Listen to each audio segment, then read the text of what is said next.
Hello అండి. శ్రీ వజ్రఘోషం శ్రీ వారాహి దేవి నమః. నేను మీ పేజవాడ బుల్లెమ్మ.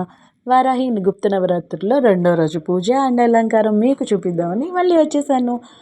అలంకారం బృహద్వారాహి అలంకారం చేశారు. నైవేద్యం నేను కట్టు పొంగల్ చేసి తీసుకువెళ్ళాను.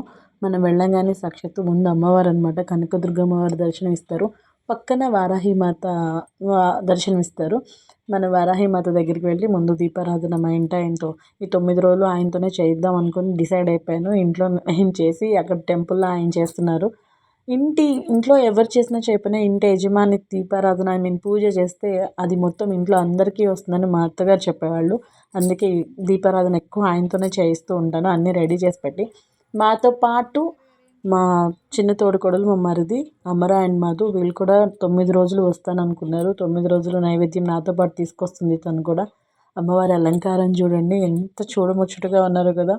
అండ్ ఇక్కడ వీళ్ళందరూ మాతలు. భవానక్క కూడా వస్తుంది మాతో పాటు 9 రోజులు. భవానక్క పాప దాని బాధలు తీరిపోవాలి అంటే బాధ లేని మనిషి లేరనుకోండి, కానీ కొంచెం ఎక్కువ బాధపడుతుంది. అంటే ఆడపిల్లగా నాకు అది తెలుసు, అందుకని చెప్తున్నాను. దీన్ని ఇంకొక రకంగా ఎలా తీసుకున్నా మా చుట్టాలు పర్వాలేదనమాట, అది కూడా చెప్పేస్తున్నాను. అక్కడ మాతలు వీళ్ళంతా వాళ్ళే మొత్తం గుళ్ళ అన్నీ చేస్తూ ఉంటారు. అక్కడ గోత్రనామాలు రాసుకుంటున్నారు వచ్చేవాళ్ళే. అంటే టైంకి అందరూ అందుకుంటారో అందుకోలేరో అని చెప్పి గోత్రనామాలు కూడా ముందే రాసేసుకొని మన పేరు మీద పొద్దున సాయంత్రం వాళ్ళు పూజ చేస్తున్నారు. నేను వెళ్ళగానే ముందు మా ఇంటి ఆయనతో దీపారాధన చేయించేసిన తర్వాత ఒకళ్ళ తర్వాత ఒకళ్ళు అందరూ చేశారు.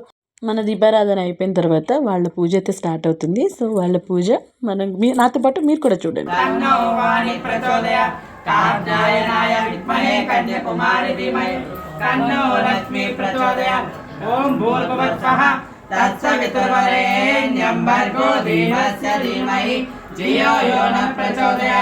రక్ష రక్ష మాహేశ్వరి అన్నదాచన్నం నాస్తి స్వమేయచ్చన్నం మమ ప్రచోదయాత్.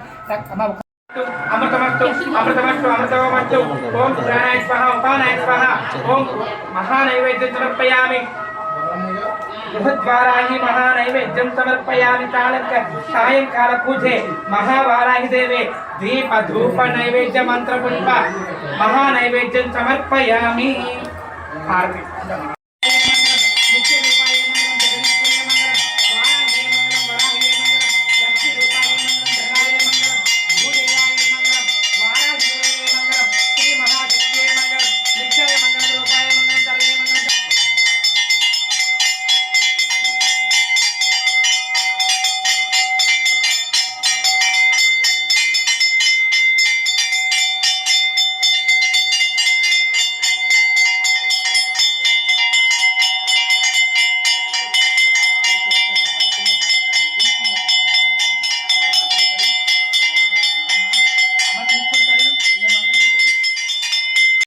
అమ్మవారి హారతి అవ్వగానే మాతలందరికీ బొట్టు పెట్టారు.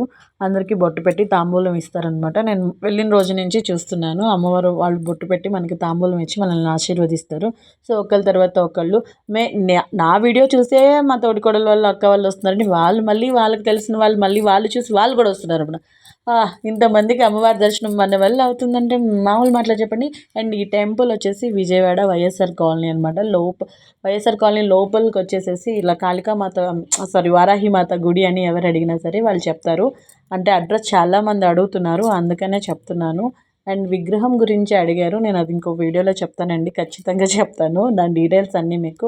మా బుడ్డోడు తర్వాత అందరికీ తాంబూలం ఇస్తున్నారు. తాంబూలంలో నేను అమ్మవారికి పెట్టిన నైవేద్యం అనుకోకుండా మళ్ళీ నాకే వచ్చింది. I'm so happy. ఈ విషయంలో మాత్రం అదే అక్కడ చెప్తున్నారు. అందరికీ తాంబూలం అన్నీ రెడీ చేసేసారు. అనుకోకుండా మనకు వచ్చిన దానిలో అమ్మవారికి నేను పెట్టిన నైవేద్యం మళ్ళీ నాకు తిరిగి వచ్చింది. వారాహి మాత దయ వల్లన్నా మా పరిస్థితులన్నీ మారాలని నేను గట్టిగా అనుకుంటున్నాను. నా బాధలే కాదు, వచ్చిన వాళ్ళందరూ ఏదో ఒక దాని గురించే కదండి. సో వాళ్ళందరి మనసులో ఉన్న కోరికలన్నీ తీరిపోవాలి. ముందు ముఖ్యంగా అందరికీ అమ్మ చల్లని ఆరోగ్యాన్ని ఇవ్వాలి. ముందు ఆరోగ్యం బాగుండాలి అందరికీ. నాకున్న దానిలో నాకు తోచిన దానిలో అమ్మవారికి నైవేద్యం అయితే చేసి తీసుకువెళ్తున్నాను. పాప నాతో పాటు అమ్మవారు కూడా చేసి తీసుకొస్తుంది. సో జై వారాహి మాత. నాకు ఇంతటి అదృష్టం నవరాత్రులు లాస్ట్ ఇయర్ చేద్దామని కూడా అనుకొని భయపడి ఆపేసి నేను ఈరోజు గర్భగుడిలో చేస్తున్నాను. జై వారాహి మాత. శోభనన్న థ్యాంక్ యూ సో మచ్.